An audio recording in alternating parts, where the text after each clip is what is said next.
Welcome back. This time we're going to have an in-depth and spoiler-filled look at Resident Evil: The Final Chapter. So if you haven't seen the film yet, I suggest you stop this video now and you can check out my spoiler-free review. I'll provide a link down below. And you might be wondering, does Resident Evil: The Final Chapter really need an in-depth spoiler-filled review? Well, as I say in my spoiler-free video, I've been a huge fan of this franchise. It's my guilty pleasure go-to when I just want something mindless and fun. That being said, I've also somehow gotten invested in these stories and the characters, the few that have survived. So I was really looking forward to this movie, hoping, perhaps blindly, that we were going to have some of the various plot threads that had been left hanging by the previous films were going to get wrapped up, and we were going to have a satisfying conclusion to this 6-film franchise. And unfortunately, that wasn't the case. This movie was very, very disappointing to me. I mean, sure, all of the films have had problems, from just ludicrous plot developments, an overuse of horror cliches like jump scares, as well as plot devices like amnesia and clones. But this film in particular, I had some major story problems with. And again, if you've seen my spoiler-free video, most of it had to do with inconsistencies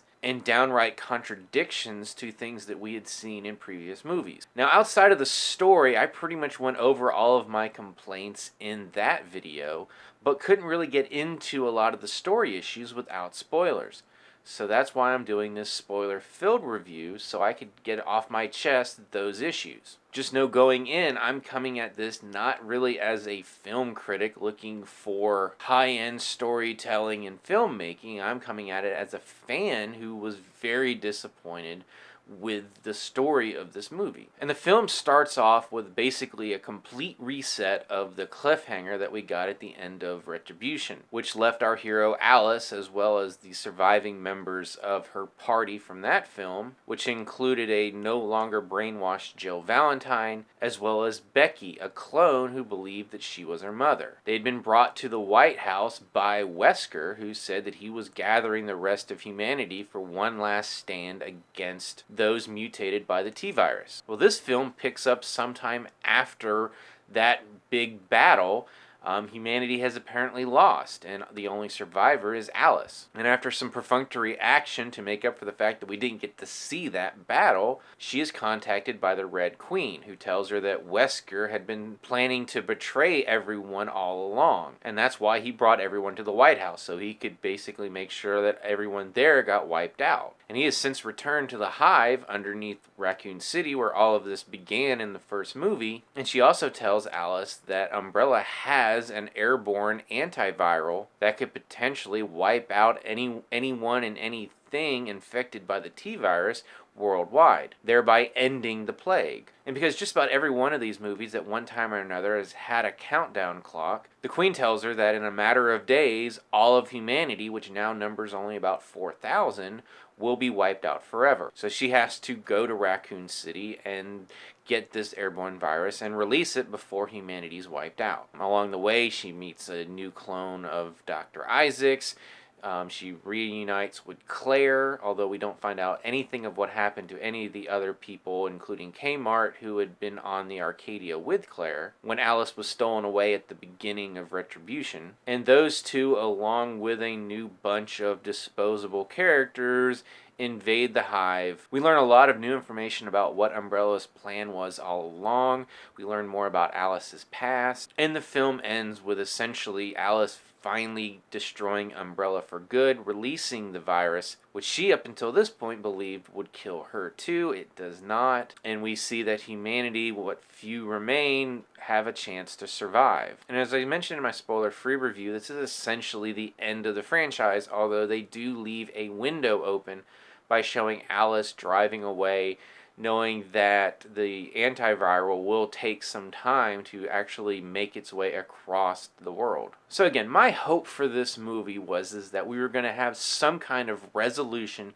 to the various storylines that had been built up over the course of the first 5 movies. And that included Alice and Jill and Becky and the rest of them at the White House preparing for this big battle, as well as what happened to everyone on the Arcadia after Alice was taken away at the beginning of Retribution. Now, of course, this franchise has never been overly sentimental about any of its characters. Most are killed off, and even those that are brought back for the next movie tend to not survive. But we spent 2 movies, essentially a third of this franchise, trying to save the people of Claire's original group that we met in Extinction. The majority of that movie was Alice trying to get them to Arcadia, something that she's able to do before she invades Isaac's facility and finish that movie. And then in Afterlife, again, the majority of that film is Alice trying to get back to them and find out exactly what happens.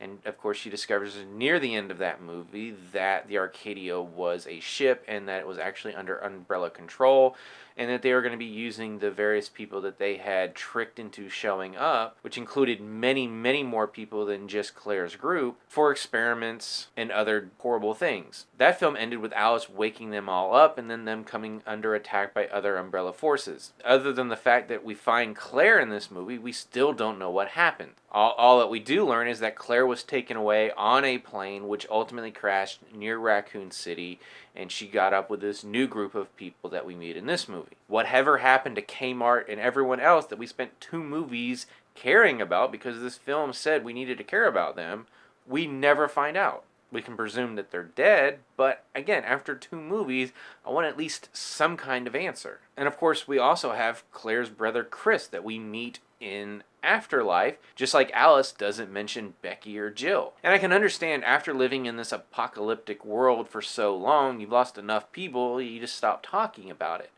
That's fine for them, but for the audience, we want some kind of closure for this. And it's just something that we did not get.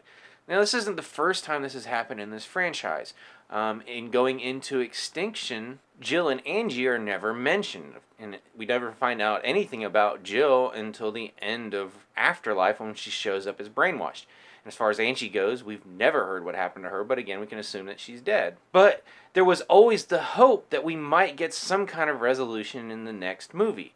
This is the final chapter. This is when you're going to have to tell it or not, and they chose not to, and I'm disappointed by that. Now, beyond those threads that were not tied up, like I mentioned in my spoiler-free review, this film does the worst thing a final chapter can do, and that is, instead of trying to tie up all these loose ends and build towards the logical, and that's a loose word to use with this franchise, next step of the story, which based on the end of Retribution would be the battle at the White House and trying to find some way to battle against the mutants, we instead get all of that wiped out and we're given a completely new story. And that is that Umbrella wanted the virus loose so they could basically wipe out humanity like a new great flood, and then they could take over the world themselves. Now, even if we could ignore the fact that that doesn't make any sense when we think about what happened in the first 2 movies, it still doesn't make sense in that what we learn in Extinction, that not only did the T-virus basically infect everything, it basically destroyed the world, dried the world up, made it almost uninhabitable. Maybe that was an unintended side effect, but either way, it's not a great world that Umbrella's about to inherit. And it's also going to take some creative rewriting to make some of the things that we learn in this movie make sense. And as I'll get to in a little bit, some things can't be rewritten at all because it still contradicts what we learned in previous movies. Now, the first thing is Dr. Isaacs. We first met him at the very end of Apocalypse, and we find out that he's the head of Project Alice. We then meet him a few years later in Extinction, where he's head of the North American branch of Umbrella. This is also where we meet Wesker and find out that he is the chairman of Umbrella. What we find out in the final chapter, however, is that the real Dr. Isaacs has been in some sort of hibernation at the Hive, which, if we're to believe this movie, the only time we met the real Dr. Isaacs before now was potentially at the end of Apocalypse when we saw him overseeing Project Alice. When we see him again in Extinction, he's underneath Wesker, which is a direct contradiction to what we see in this movie, where we find out that not only is he one of the head honchos, he's the head honcho, one of the 2 founders of Umbrella, with a 50% stake in the company. And speaking of Wesker, the revelation that he was basically bringing everyone to the White House so he could screw him over makes his actions in Retribution make no sense. Because why would he go through all of that trouble to break Alice out of an Umbrella facility so he could then screw her over and have her killed during this battle that humanity was destined to lose? She has been their biggest adversary and the only one to really put a dent in their mechanizations this entire franchise. They have her under control.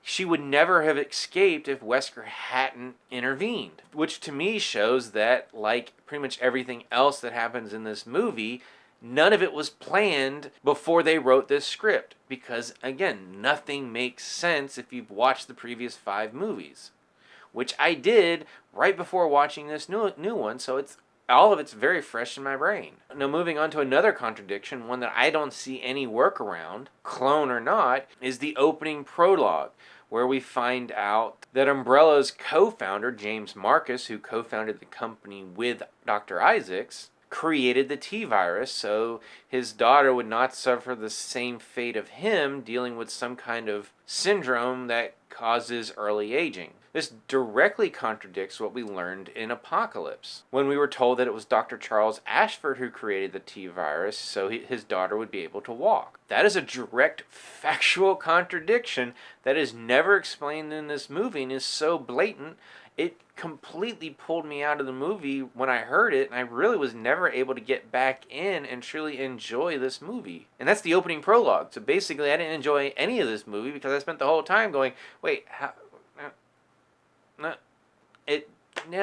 You can't work around it. Some of the other things, like Umbrella always wanting to wipe out humanity, you could go, well, the underlings that we were dealing with, who basically were all clones, if we're to believe what we learned in this movie, didn't know. Again, this is a series that has never had just excellent storytelling, but overall, it was internally consistent movie to movie to movie. The plot as a whole did not always go in the direction that I wanted to and left some threads behind, but if you watched every movie, one did not directly contradict the previous ones. Up until now, where basically everything that we learn in this movie contradicts things that we knew going in. Now, not to be completely negative, the one development that I didn't mind, and it doesn't really contradict anything that we've learned before, is the fact that Alice is actually a clone. And she's a clone of Dr. Marcus's daughter, Alicia, who is still alive and controlling half of Umbrella, and who ultimately helps Alice defeat Isaacs and Wesker and save humanity. Now, the first time we ever met Alice, she was suffering from amnesia in the first movie.